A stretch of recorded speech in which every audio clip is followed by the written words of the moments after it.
8. Buvez-en tous, car ceci est mon sang, le sang de l'alliance qui est répandu pour plusieurs pour la rémission des péchés. Si on poursuit au verset 29, Jésus dit « Je vous le dis, je ne boirai plus désormais de ce fruit de la vigne jusqu'au jour où j'en boirai du nouveau avec vous dans le royaume de mon Père. » Ce passage mentionne que dans cette coupe, il y a donc le fruit de la vigne, donc du vin. Cette coupe qui est partagée entre Jésus et les 12 contient du vin.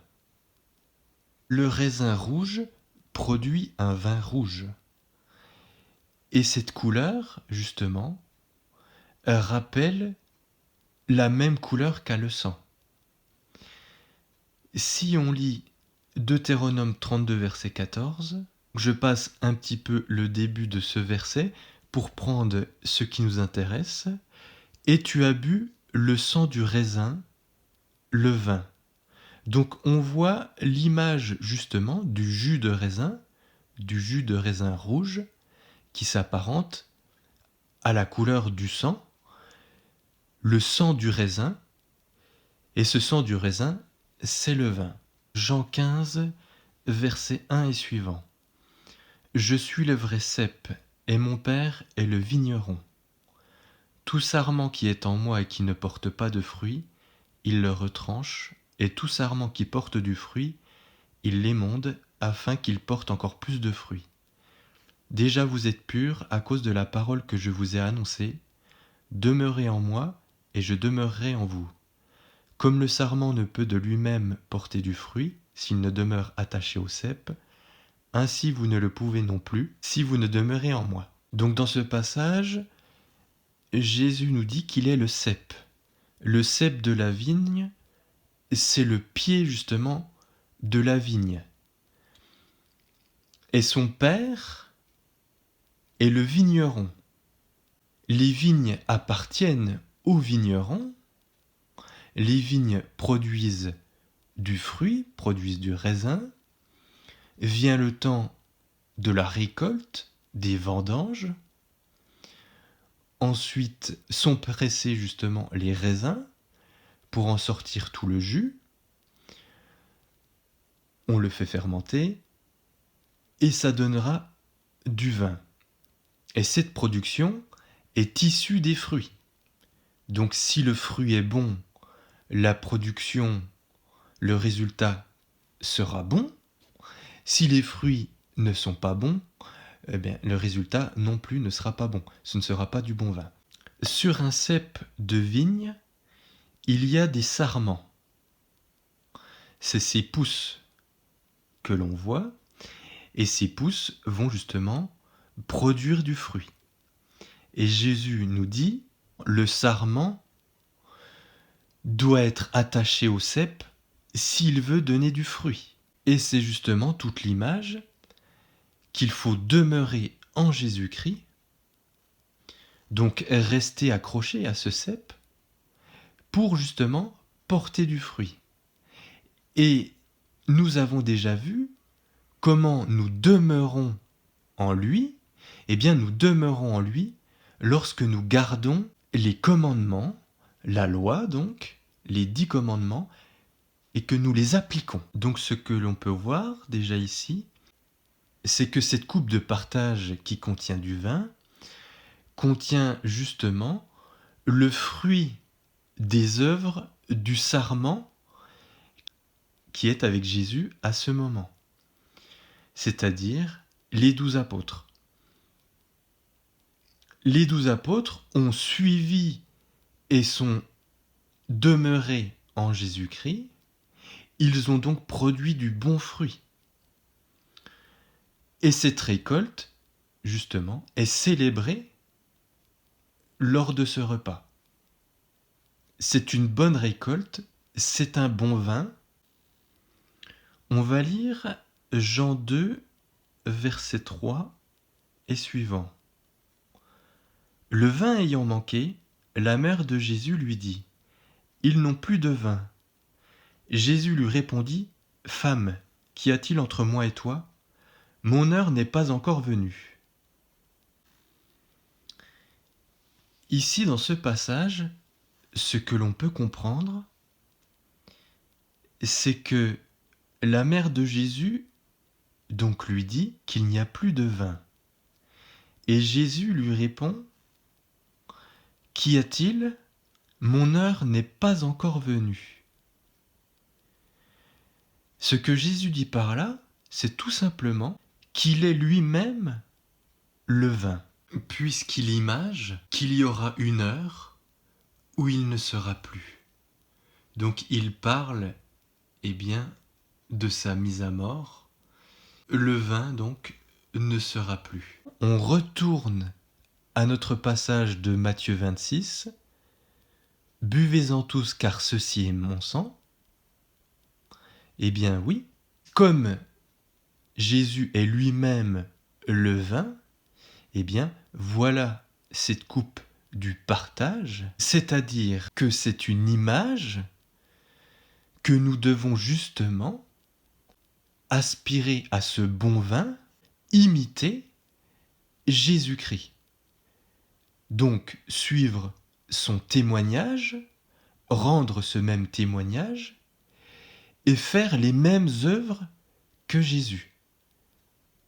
Et par conséquent, si vous faites des bonnes œuvres, en suivant les commandements, eh bien, vous portez du bon fruit. Donc la récolte sera bonne, et donc le vin sera bon. Ce bon vin, qui a cette couleur rouge comme du sang, est la finalité de l'application d'une bonne recette, c'est-à-dire de l'application de la loi de Dieu. Et Jésus prend justement cette image, eh bien, pour qu'on se rappelle de cela et que l'on fasse cela. Donc le vin est fait avec du raisin. Ces raisins sont issus des grappes de la vigne. Dieu est le vigneron. Et le cep est Jésus-Christ. Donc, nous sommes les sarments si nous demeurons en lui. Et nous allons produire du bon fruit, justement, en demeurant en lui, puisque demeurer en lui signifie donc connaître sa loi et l'appliquer. Donc, on est justement dans les œuvres. Donc, la vendange sera justement le résultat des œuvres faites. Les œuvres sont soit bonnes ou soit mauvaises. Le vin sera bon ou le vin sera mauvais. Mais ici, tout sarment qui reste justement attaché au cep, c'est-à-dire à Jésus-Christ, produira forcément du bon fruit, si vous demeurez en lui, si vous appliquez ce qu'il a dit. On retourne à notre passage Jean 2, verset 3 et suivant. Au verset 7, Jésus leur dit « Remplissez d'eau ces vases, puisez maintenant. » Et du coup, qu'est-ce qu'il en sort? Il en sort du vin, du bon vin. On se rappelle que l'eau, c'est la parole, c'est la vérité. Nous sommes cet arbre qui est au bord de ce cours d'eau. Donc cette eau qui est la vérité, cette eau qui est la loi. Nous nous y abreuvons, et donc cet arbre, il va porter du fruit. C'est-à-dire que par cette eau, par la loi, justement, que vous appliquez, vous allez porter du fruit. On a exactement la même image, mais ici, avec l'arbre. La vigne, c'est exactement la même chose. Les vignes ont besoin d'eau pour croître et produire du fruit. Donc, l'eau qui est transformée en vin, eh bien, c'est justement la finalité, c'est-à-dire de transformer la parole en acte. Et c'est justement là où est le bon fruit. On a transformé, on a appliqué la parole en acte. Et j'ouvre juste une petite parenthèse pour finir sur ce passage de Jean 2, verset 7. Dieu est aussi le potier. C'est une image. C'est-à-dire qu'il façonne l'homme. Si l'homme, justement, suit ses commandements, eh bien, il va être changé, il va être façonné, et il va être façonné en un vase. Si on lit Ésaïe 45, verset 9, « Malheur à qui conteste avec son Créateur, vase parmi des vases de terre, l'argile dit-elle à celui qui la façonne, que fais-tu? Est ton œuvre? Il n'a point de main. » C'est une autre image encore, mais justement, qui était relié au vin par ce passage dans Jean 2, où vous êtes vous-même un vase, vous serez rempli d'eau si justement vous acceptez la loi, donc la vérité, les 10 commandements, et en les mettant en application, en transformant cette loi en acte, en œuvre, donc c'est réellement la mettre en œuvre chaque jour, eh bien, votre eau dans ce vase va se transformer en vin. C'est la consécration, justement, c'est le résultat de tout ce qui est fait, de tout ce que vous aurez fait, justement, en suivant la loi, en la mettant en pratique. L'eau est donc changée en vin. On referme la parenthèse et on va finir avec la question: pourquoi Jésus ne dit pas « buvez mon vin ». Il nous dit « buvez-en tous car ceci est mon sang ». Eh bien, s'il ne dit pas cela, justement, c'est parce que sinon cette image, elle n'aurait aucun sens, puisque si nous restons dans du vin, eh bien, le vin, à part s'en enivrer, le vin n'apporte rien. Mais ici, ce que Jésus nous dit, c'est que cette boisson, comme elle a la couleur du sang, eh bien, c'est une boisson à l'image de la vie, puisque dans le corps humain, nous sommes faits de chair et de sang. Et notre sang circule et va alimenter nos muscles, notre cerveau, notre cœur, etc. Donc c'est un synonyme de vie. Si ce sang ne circule pas, ou justement si ce sang est hors de notre corps, sort de notre corps, eh bien, il n'y a plus cette vie en nous. Et nous avons déjà vu par l'ancienne vidéo que ici, il ne s'agit pas justement du sang versé. Cette coupe n'a aucun rapport, elle n'apporte pas ce souvenir-là, elle n'est pas là pour apporter ce souvenir-là, ou signifier les blessures que va subir Jésus-Christ, donc toujours dans ce sang versé, pas du tout, puisque justement, quand le sang est hors de l'homme, eh bien, il n'y a plus de vie. Donc ce n'est plus synonyme de vie. Et on a vu que le sang versé, eh bien, est l'œuvre du mal, et qu'il n'y a rien à en tirer, justement, de ce sang versé, et que Dieu le réprimande. Donc, buvez-en tous, car ceci est mon sang, eh bien, c'est tout simplement, souvenez-vous de moi, lorsque j'étais parmi vous. Donc mon sang coulait dans mes veines, alimentait ma chair. Souvenez-vous de ce que j'ai dit et de ce que j'ai fait. Pourquoi Jésus est venu dans le monde ? Nous allons lire par exemple le passage Jean 18, verset 37. Pilate lui dit : « Tu es donc roi ? » Jésus répondit : « Tu le dis, je suis roi. Je suis né et je suis venu dans le monde pour rendre témoignage à la vérité. Quiconque est de la vérité, écoute ma voix. » Donc ici, Jésus nous dit qu'il est venu pour rendre témoignage à la vérité, c'est-à-dire ramener justement la vérité, témoigner de la vérité, témoigner de son Père. Il est la parole lui-même, et bien la parole justement se montre à nous, nous la contemplons, c'est l'image de Dieu, cette parole, c'est la vérité, c'est la loi. Et nous revenons justement à tout ce que l'on a dit. Jésus est non seulement cette eau, donc cette loi, mais qui, par ses œuvres, en l'appliquant, c'est-à-dire, eh bien, il est ce vin. Il est tout simplement ce vin. C'est le résultat. C'est le fruit des œuvres. Et c'est justement ce qu'il a fait chaque jour où il était dans le monde et où les hommes l'ont contemplé. Buvez-en tous car ceci est mon sang, ce qui veut dire buvez ma vie. Buvez justement ce que j'ai fait dans ma vie. Ce témoignage, ces œuvres, faites exactement pareil. On reboira ensemble le fruit de cette récolte, de cette bonne récolte. Vous aurez justement mémorisé ce que je vous ai dit, ce que je vous ai enseigné, ce que je vous ai imagé, Et avec cet enseignement que vous allez mettre en pratique, eh bien, nous reboirons de nouveau cette coupe du partage où le vigneron sera heureux de sa récolte qui est bonne. Puisque les sarments sont restés attachés au cep et ont produit donc du bon fruit et donc du bon vin. Donc voyez justement dans ces paroles, toute cette parole de vie, mais qui est justement à l'image de Jésus, qui est à l'image de Dieu. C'est la vie. Et ici, le sang, si vous le prenez au sens propre, eh bien c'est le sang qui est dans le corps, mais ce n'est pas le sang qui va sortir de ce corps, puisque la vie n'y est plus. Donc la vie est lorsque le sang reste dans ce corps. Lorsque le sang est sorti de Jésus, le sang, justement, s'est répandu.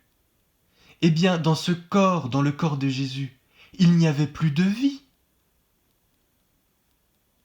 Donc comment pouvez-vous, justement, boire ce sang-là, qui est le sang d'un mort, et qui n'est plus justement la vie?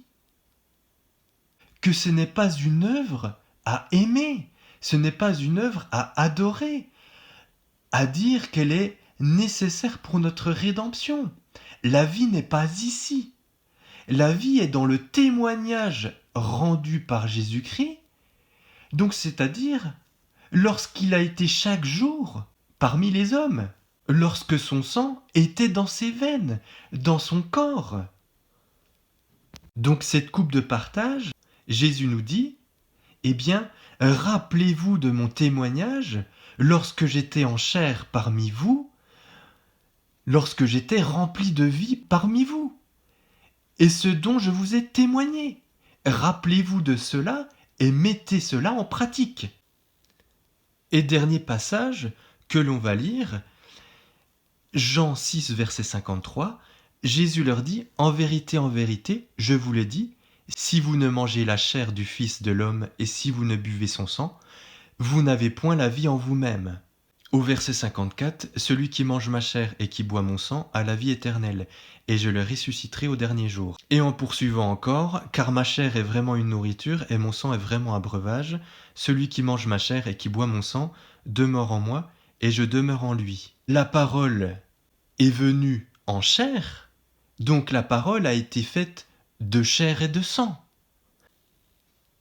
Donc ce corps humain qui est fait de chair et de sang, comme on l'a déjà dit. Eh bien, Jésus nous dit ici, la parole est venue en chair, donc est venue dans ce corps d'homme, si vous voulez. Il faut manger cette chair et boire ce sang pour demeurer en lui. On en revient toujours au même point, c'est-à-dire écouter la parole et appliquer la parole. Imiter Jésus-Christ. J'aimerais conclure par ceci. Est-ce que vous vous êtes déjà posé la question pourquoi Jésus s'est fait baptiser par Jean alors que Jésus est lui-même l'eau? Eh bien tout simplement pour que nous nous souvenions de cette image et que nous venions à la repentance à travers l'eau et nous venions à la vérité. Jésus n'en avait pas besoin, il n'avait pas besoin de se repentir, et lui-même est la vérité, lui-même est cette eau. Pourtant, il l'a fait pour nous imager ce que nous devons faire, donc nous devons l'imiter. Pour ceux qui n'ont pas vu la vidéo, regardez la vidéo sur l'eau, justement pour comprendre cela. Eh bien pour cette coupe de partage, c'est exactement la même chose, c'est-à-dire que Jésus est le vin, et par cette coupe, il nous dit « imitez-moi ». Il nous image justement que l'on doit imiter sa vie. Vous avez l'eau, par la venue à la repentance, à la vérité, à l'acceptation de la parole, et cette parole sera donc transformée en vin par cette application qui portera ses fruits donc les fruits de nos œuvres. Donc cette coupe n'est pas le rappel de la mise à mort de Jésus-Christ, du sang versé de Jésus-Christ, mais cette coupe est le rappel de son témoignage de vie qu'il faut mettre en application pour que nous puissions justement produire du bon fruit, produire du bon vin. Il a fait cela pour imager justement cette recette qui permet d'obtenir ce bon vin. Souvenez-vous de cette recette.